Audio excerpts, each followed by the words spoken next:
Suba, I'm done talking now. The program is yours.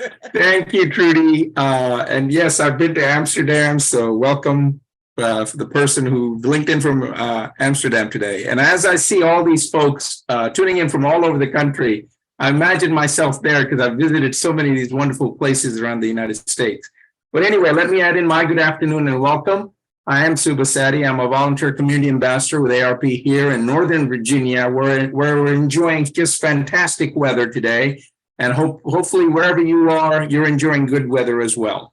And thanks for joining us. But from our earliest beginnings, AARP has championed lifelong learning. That's why AARP Virginia is thrilled to bring you our third year of Tuesday Explorers, a lifelong learning program offered every Tuesday from January through the end of April at 3 o'clock Eastern Time for curious explorers. For more than 60 years, AARP has been a wise friend and fierce defender, helping individuals to ensure that their money, health, and happiness live as long as they do. AARP has earned a reputation as a wise friend and fierce defender through trusted information, tools, and advocacy designed to protect the health and financial security of older Americans and empower them to choose how they live as they age. By promising to act as a wise friend and fierce defender, AARP is helping people who are 50 plus and their families feel confident, in control, and secure as they age. As a wise friend in your corner, AARP helps you protect yourself and your loved ones from fraud, get healthy and stay healthy, care for loved ones, make connections, plan a trip, learn new technologies, attend a class, and have fun, like we're doing today with our Tuesday Explorers program as we strive to learn more. I hope you will continue to take advantage of these opportunities and more. It is now my pleasure to introduce our guest for today. Let me read a little bit about him. Charlie Clark, a retired journalist, last fall published Lost Arlington County, a book of nostalgia and preservation in his hometown, published by the History Press. He also recently released the first full biography of George Washington Parke Custis, an undersung child of Mount Vernon, with McFarland Books.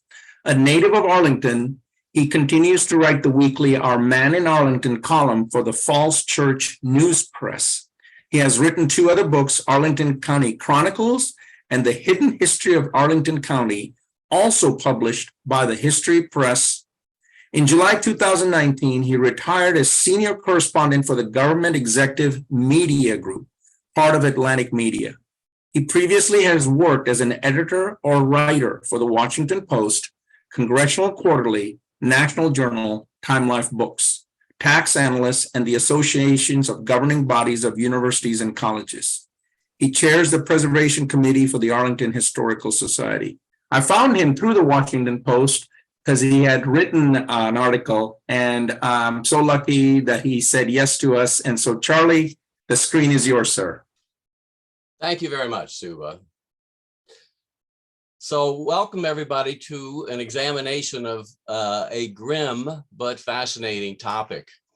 Before I get started, I'll just plug the two recent books I published that you've heard about.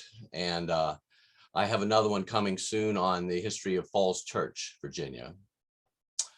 So maybe you all recall in August of 2017, there was violence during a political protest in Charlottesville, Virginia.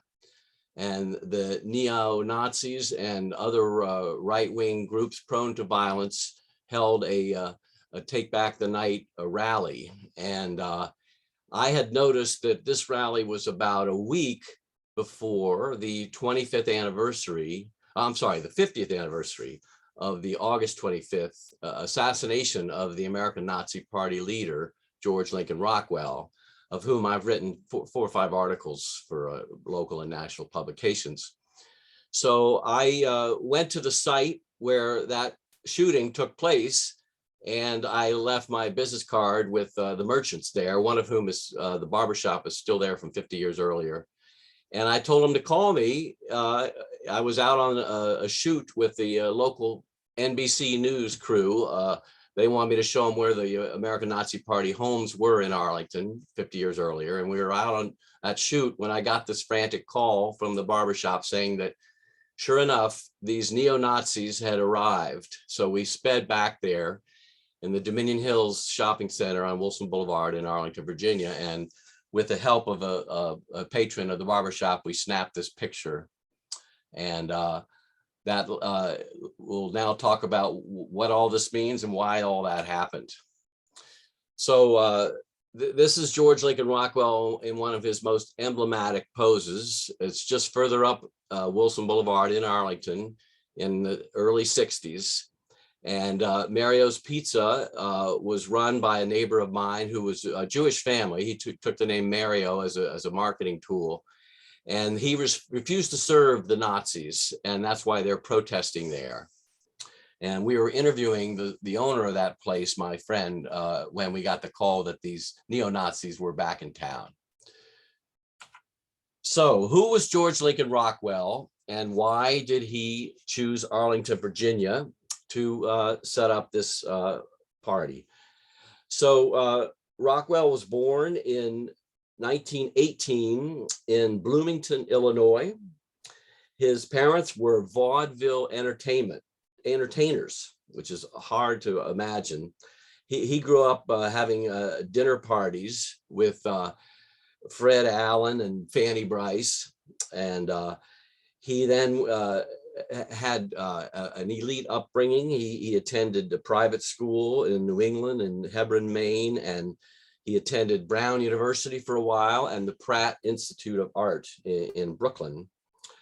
He then became a naval officer, and this is him with his mother, and he fought in the Korean War. And it was during that Korean War stint that he was stationed in Iceland, and he met an Icelandic woman, and they married, and they read Hitler's Mein Kampf together, and they honeymooned in Berchtesgaden outside of Munich, which was Hitler's retreat. When he was discharged in 1950, mid-50s, he considered, he met up with a funder named Harold Arrowsmith, who was a white supremacist, and he decided to fund Rockwell creating this party in 1958. And he considered locating it in, say, Norfolk, where he had served in the Navy. But then he decided, and this is somewhat my theory here, that he wanted to be near the nation's capital, where there would be lots of media coverage. But being in Arlington, which is a suburb of Washington, you're in Virginia. And that allowed him to cultivate a more conservative anti-civil rights constituency when there were still lots of Southern laws enforcing segregation.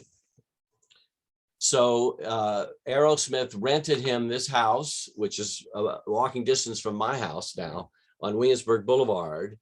And they used to shine a spotlight in the picture window, and people could see the Nazi swastika from the street. School children would drive by and see that. And the Commonwealth's attorney, William Hasson, who will show up later in this talk, raided that house April 21st, 1959.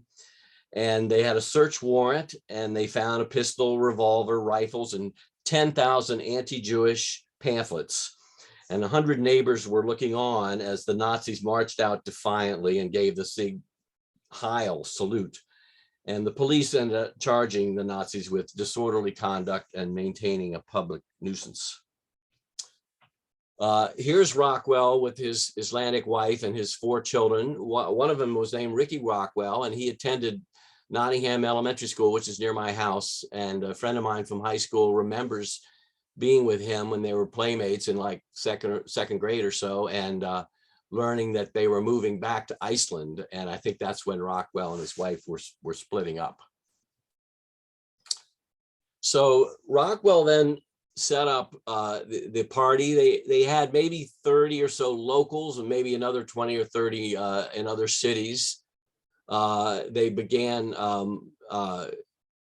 traveling downtown to give talks on the mall. They on the ellipse. They would picket the movie Exodus when it was shown in Washington theaters. They would picket the White House. When Sammy Davis Jr., an African-American performer, was at a nightclub, they would picket him. And they went up to New York and picketed Israeli Prime Minister Ben-Gurion's arrival at the airport. They also, Rockwell began becoming more notorious. He was satirized in a Bob Dylan song called the Talkin' John Birch Society Blues, Paranoid Blues. He was in 1962, the Virginia Assembly passed a resolution condemning him as an enemy of the state. And he was famously interviewed for Playboy magazine. Remember back then, the Playboy interviews were quite prestigious. And he was interviewed by Alex Haley, who would go on to write Roots, when Roots in the late 70s became one of the record-setting television broadcasts of the drama of Alex Haley's ancestors who were enslaved. Rockwell's character was played by Marlon Brando.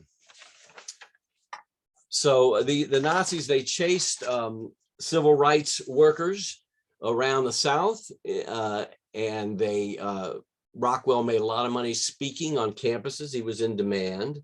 And in 1965, he ran for governor of Virginia, and he got 6,300 votes. So they set up, they moved out of the house on Williamsburg Boulevard and set up this house at 925 North Randolph in Arlington, which is today a high rise in the Ballston neighborhood. And they had this sign that when I was a child, my parents would be driving me to Little League in the early 60s, and we would see this sign, "White man fight, help smash the Black Revolution." And I just remember being very curious about it. And my parents could not really explain it, because you got to remember that this is only 15 years or so after World War II, when many Arlingtonian veterans had just been adjusting to home life, having fought the Nazis. So this house would become quite notorious in the neighborhood. Some of a famous episode where a high school student at nearby Washington Lee was walking home, and he saw Nazis out on the front porch, and he taunted them, and they grabbed him and abducted him, brought him in to scare him. And here's I'd say that, the 25 or 30 usual suspects here. And the Jewish community was very upset that this W&L student had been forced into the house, and a couple of the Nazis were prosecuted for it. In this household, they had a couple of secretly Jewish members, Eddie Cohen and Daniel Burroughs, one of whom later committed suicide. They were very unsure about their identity. One of the witnesses pointed out that Rockwell was a selfish guy. He ate the best food that they were able to bring in after they had a business running a printing press. And then after I started giving these talks on the Nazis, after having written a couple of articles on it, a gentleman from the audience approached me named Jack Heiler. He was a high school a history teacher in Fairfax, but he was freelancing for the Northern Virginia Sun newspaper in the mid-60s. And he and a reporter got permission to photograph the interior of this Nazi headquarters on Randolph Street. And this is a sample of it. And Rockwell was very ambitious, and he had planned to run for president in 1972, which would be pretty shocking. And he also cultivated a lot of press coverage, and I'll get to that later, but the press knew that the Nazis wanted coverage, and so after a few protests, it got a little old, and the press had an informal quarantine because he was just a publicity hound. And so this there was one big exception to that quarantine, which I'll get to. And then finally, in this house on Randolph Street, in 1965, the Internal Revenue Service locked them out of it for failure to pay taxes of $7,000. So they confiscated their printing equipment, which they then set up shop again in outside Fredericksburg, Virginia. And of course, what they were printing were very obnoxious and obscene graphics and leaflets attacking Blacks and Jews. And I have plenty of samples of that, but it's sort of, it makes for depressing reading. And the other thing I want to mention about Rockwell is that he was a charismatic figure. He stood about 6'4", and he had flashing eyes. And I quoted a William and Mary student who interviewed him, and he said, Rockwell has all kinds of leadership ability. He never hesitates when he speaks. He almost glows with confidence. It's easy to see how he can use his power on ignorant people. And my theory is that one of his traits, and he was once examined for mental illness at the request of some doctors, that he seemed to be inured to rejection, and he seemed to get kind of an energy charge out of watching people react with horror to what he was saying, probably nonchalantly. I didn't meet him myself. I was only a 12-year-old kid, but I do know a lot of people who did meet him or see him. And one of whom was a woman named Ruby Pierce, who was an employee of the laundromat where he was shot. And she may have been the last person to talk to Rockwell. She said he was polite and charming. He was tall and handsome and looked like a businessman. So after the Nazis were kicked out of the Randolph Street house, they moved over to what is called Upton Hill. That goes back to the Civil War, and a house that a widow named Kern rented to them. The Nazis often signed leases under false pretenses. They didn't tell the landlord or the owner that they were Nazis. They just had a name, and that would emerge later. This happened 2 or 3 times in Arlington. And so this hill became informally known as Hate Monger Hill. The press bestowed that on them, and they had a few sort of amateurish armed guards that they called stormtroopers. They had some German Shepherd dogs that probably weren't as scary as they hoped they would be. And this house is today Upton Hill Regional Park. It's a swimming pool and climbing wall and a recreation center. And it's across the street from the site where the assassination would happen. So here's a picture of Rockwell and his eventual assassin to his left. This is down on the ellipse in Washington. John Patler, whose real name was the Greek name Patsulapos, took the name Patler because it sounded like Hitler. And he was a follower of Rockwell, but he had an on-again, off-again relationship. And he also he changed the name. He advocated calling it, instead of the American Nazi Party, the National Socialist White People's Party, which eventually happened. And so on this fateful day, Rockwell had walked from the Nazi barracks on Upton Hill. I'm sorry, I take it back. He had driven in his Chevrolet and then was going to walk back to pick up his bleach. He had forgotten his bleach.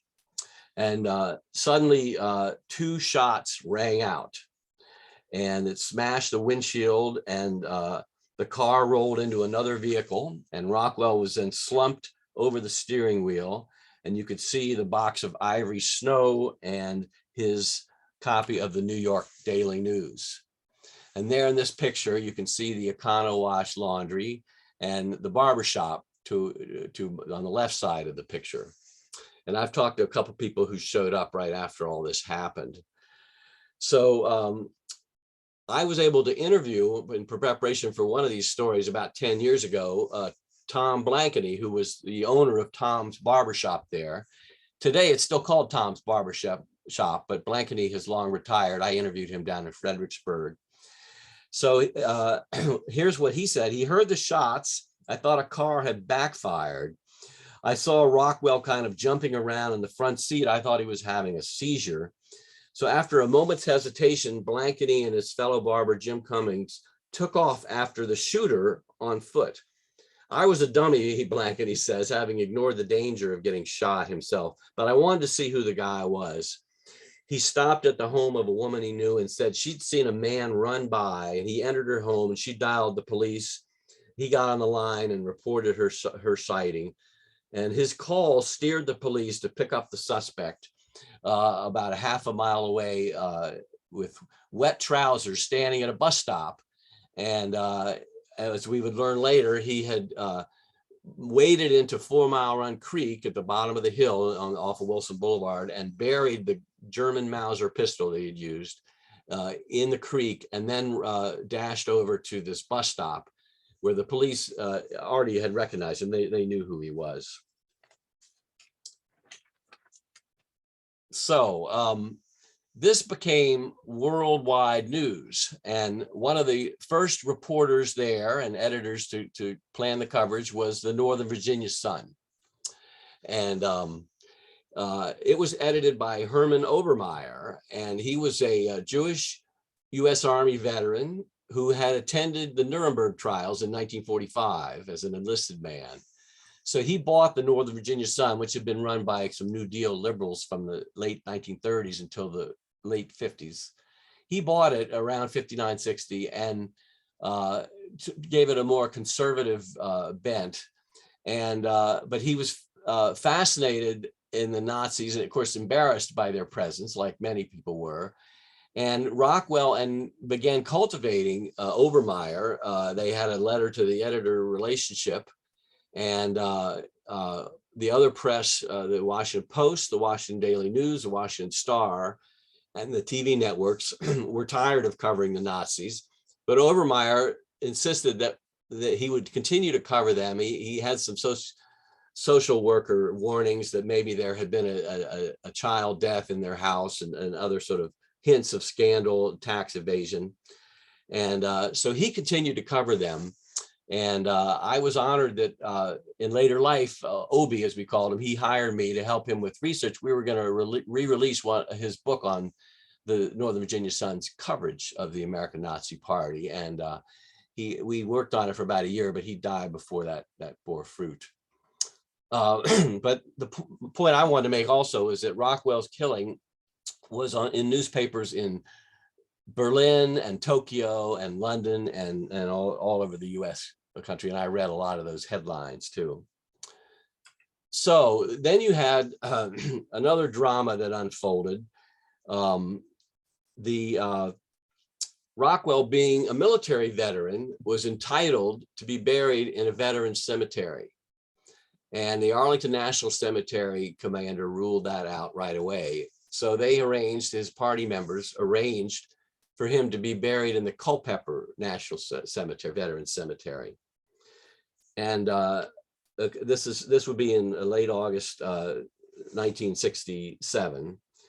And Rockwell's will, he ended, his legacy was about $257 in cash. And he was cremated, and his ashes were in the hands of his successor, a Nazi named Matthias Kahl. But what happened when they got to the Culpeper Cemetery, the Nazis' followers insisted that they be able to use the Nazi regalia, the banners and the armbands and insignia with the burial.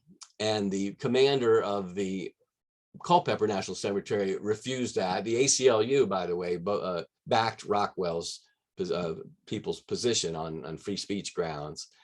And after a big confrontation that made, again, national news, they had to back the limousine, the hearse, out of the cemetery. And he had a secret burial, which people think is probably up in Wisconsin. So then you have a trial of John Patler. And the Commonwealth's attorney, William J. Hasson, who's the one who had raided the original Nazi headquarters house, sought the death penalty. And Patler was defended by a couple lawyers, one of whom was Helen Lane, who was a very conservative school board member, and then she went to law school later. And the jury in December of 1967, it was 10 men and 2 women. They took 4 hours and they found Patler guilty. There's a tape supposedly of the trial too, which hasn't been released. The gun he used to kill Rockwell was later shown to have been procured from a farm that Patler's father-in-law had. It was a German pistol, and it is in the hands of the Arlington court system now, that in a secret location. And Patler was given a guilty plea sentence, 20 years, and he appealed it. And he ended up serving just about 4 years in a camp near Martinsville, Virginia, before he was paroled in 1975. He had a few other brushes with the law, wasn't very successful at being on probation. But in 1977, he changed his name back to the Greek original, John Christ Patsolos. And he then reportedly was in New York City launching a Spanish language newspaper, and then became a commercial artist. And interesting, when I was talking last summer at the reunion of the Washington Lee High School students, Washington Lee has now changed its name to Washington Liberty. I met a gentleman who graduated in 1971, and he had done a jailhouse interview with John Patler, the assassin. And he wrote it up for the Washington Lee High School student literary magazine, and he gave me a copy of it. It was very well done, very sophisticated, and he gave me a doodle envelope that Patler had drawn on. He was quite a skilled artist, and we turned that over to the Arlington Historical Society. So the Nazis then move out of the Haight-Monger Hill house on Wilson Boulevard, and they move over to the Franklin Street home, which is in the courthouse neighborhood of Arlington. And there they would stay until 1983. In other words, from 68 to 1983, they would continue their protests in Arlington. And by the way, this house later became, in our era, a coffee house called the Java Shack. And during the 2016 presidential election, when there was lots of misinformation on the internet, there was lots of rumors that the Nazis were operating on Hillary Clinton's campaign out of this Java Shack. And of course, the coffee vendor who owned the Java Shack had no understanding of why all that was being bandied around. But that shop is now closed. I mean, it has a different name now, another type of coffee shop. So the Nazis then, again with backing by the ACLU, applied in 1976 during the bicentennial celebration. They applied for a parade permit, and they marched down the main streets of Arlington. And they then followed up on an earlier lawsuit they had brought in 1971, which is right after I finished high school, at Yorktown High School in Arlington, my alma mater. And they wanted to stage a White Pride Day on school grounds at night. And again, the school board refused. The ACLU backed the Nazis on free speech grounds. It went back and forth, the litigation, and then it slept for 10 years. And finally, in 1983, it was revived, and the surviving Nazis were permitted to hold their White Pride Day at my old high school. And then to follow up, the party was taken over in the 80s by a man named Harold Covington.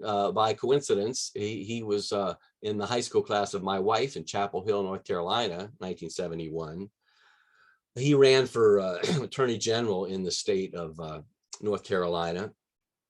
But he ran the Nazis under the name of Winston Smith, which some of you will remember is the character in George Orwell's novel 1984. And they moved the Nazis out of Arlington to New Berlin, Wisconsin, and they changed their name again to the New Order. And then finally, the History Channel continues to show a lot of documentaries on hate groups and white pride groups. It's not really my game. I mean, I find that more sort of the depressing part of it. But I was glad to make this contribution to the literature on the Nazis. And this picture of them here in my hometown, I wanted to follow up.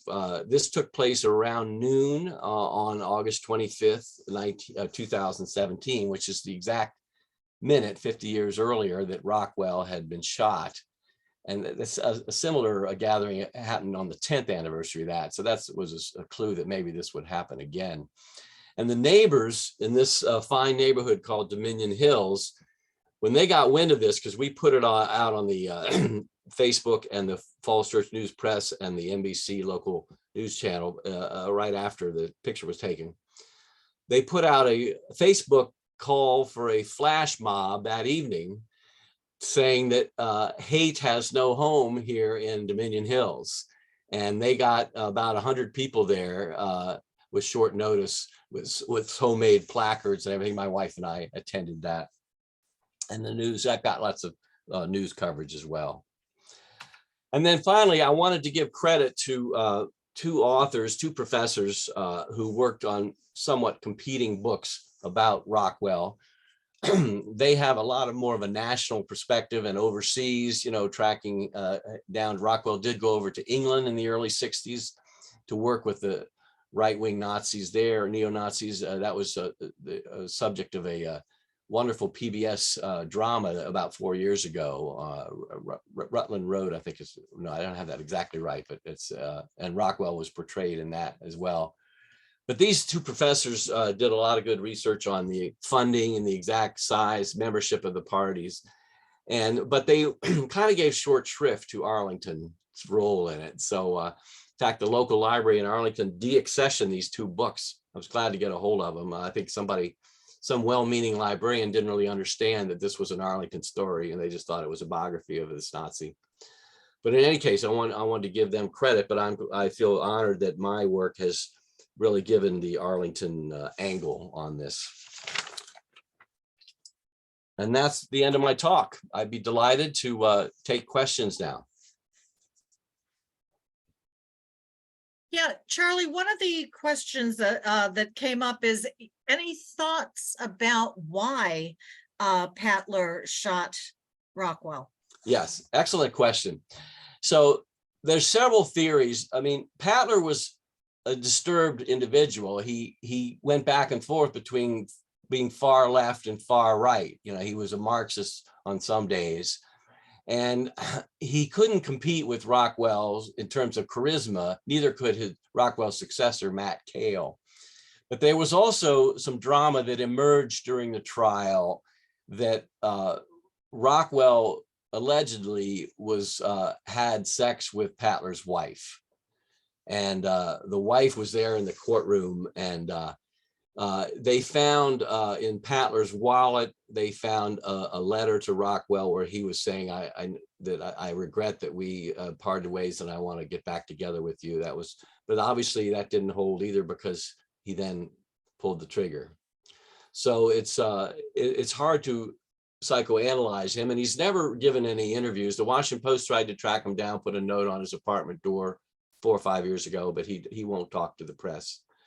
And he has a son, though, who has created a website to disown his father. It's a very messy family. There's other criminal behavior in the family too. Interesting. The people in the photograph, were they local Arlingtons, do you believe? Yes and no. I mean, a lot of them a couple of them came from New York, the Jewish, secretly Jewish members, for example.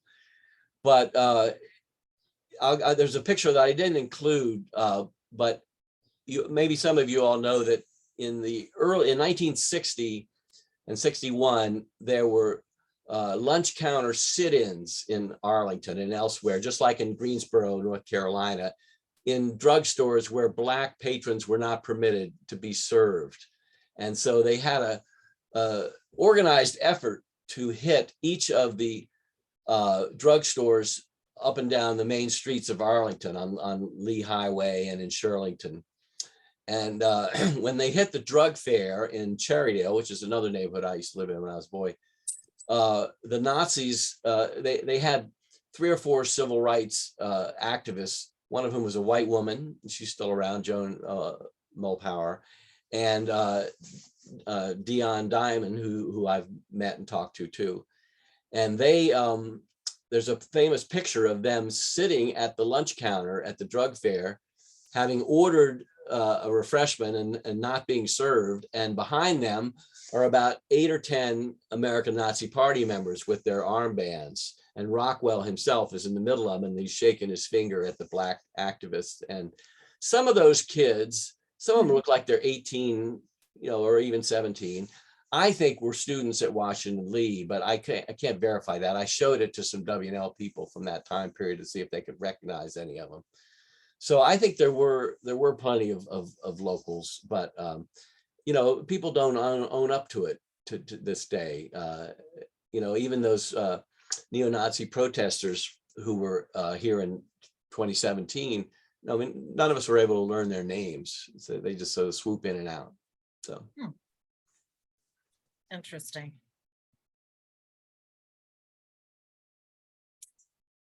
I think when I asked about the people in the photograph, I think our guest was specifically referencing the folks who were in the photograph from the 2017 photo.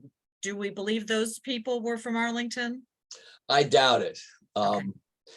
And a friend of mine says, you could use facial recognition software and try and identify them, and then maybe get them in trouble with their bosses or something. But I didn't get involved with that. But none of us recognized them. So I just think that somebody would have if they were Arlingtonians. So.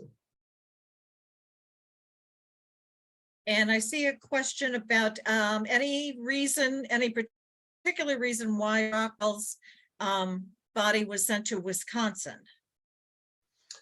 Well, there's some kind of white supremacist enclave there, just like there is in Idaho.